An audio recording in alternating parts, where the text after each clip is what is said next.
Bas Melissa, no? It's the rookie libero who's the receiving libero. Yes.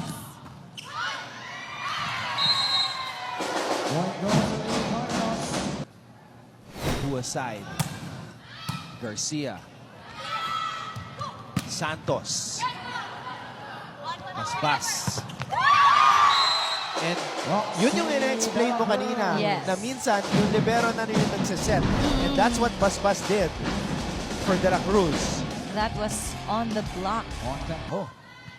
Trixie Gohol has to know all the variations per spiker on her squad. But of course, there are spikers like Roxy De La Cruz na no matter what type of set you toss to her, dahil mataas siya tumalon, papaluin at papaluin niya yan. Ang tagal talaga ng hang time niya and yung clip niya sa Eran.